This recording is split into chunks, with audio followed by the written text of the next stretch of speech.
A Paradise Lost. Yeah, folks, it doesn't get much realer than that. And many would ask, but how did that happen? Well, first of all, picture in your mind many thousands of years ago, when and where the world as you know it was a complete and total virtual paradise. And it was that way in every direction further than the eyes could see.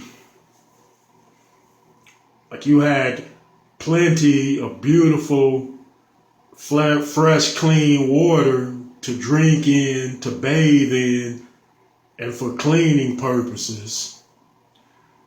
The skies knew not any pollutant or toxins which would be sent off into the air due to industrialization from factories that would send those things off abundantly. So there was plenty of fresh, clean air to breathe for many endless miles. And at that time, there was not any criminal judicial system which would try a variety of criminal types for crimes that were committed, because there was no need for one of those at that time, because everything was peaceful, calm, and pleasant. And yes, everyone pretty much got along, maybe because there was just too much variety to go around. So many felt that they didn't have to take from someone else. Because, hey, think about it.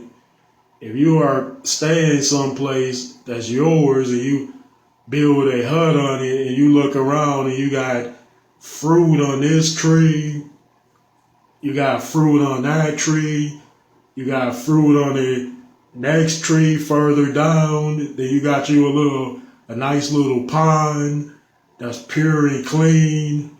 Then you might have you some livestock walking around.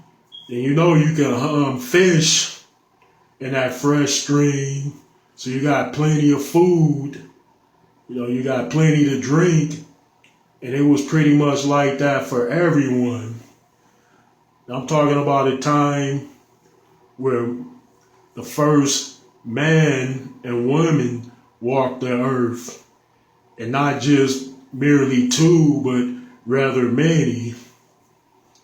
All over the various regions of the world. Yes, there was not a case where there was any overpopulation. There was not a case where the entire civilization had to elect one figurehead to preside over the affairs of the people and persons, because those people were more than capable and able to govern themselves at that time.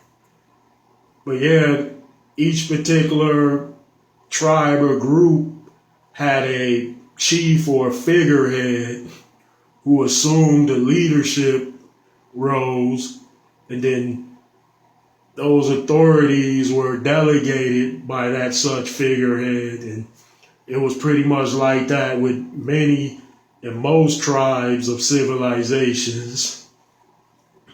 I know at some point it would later get bigger as the population grew, and then such a figurehead or king, a ruler, an emperor would have been required in order to maintain things, or so it was thought, because that's, it would come to be much later on, but not at that time. Because, like I said, the people were more than capable, able, and responsible to handle the various affairs in their own household, in their own village.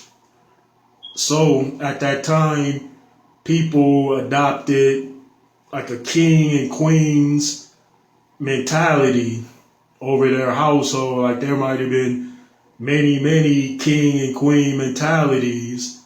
Then they raised their families like that, and there were plenty to go around. And I know some might see it as an opportunity to go and take abundantly, and later that would have been the case as time went on. But I am specifically talking about a time of peace, prosperity, happiness, joy, when the world was very fruitful and plentiful, and it in itself was a grand provider to the smaller civilization that lived at that time, long before a paradise would be lost. Well, stay tuned for the next installment.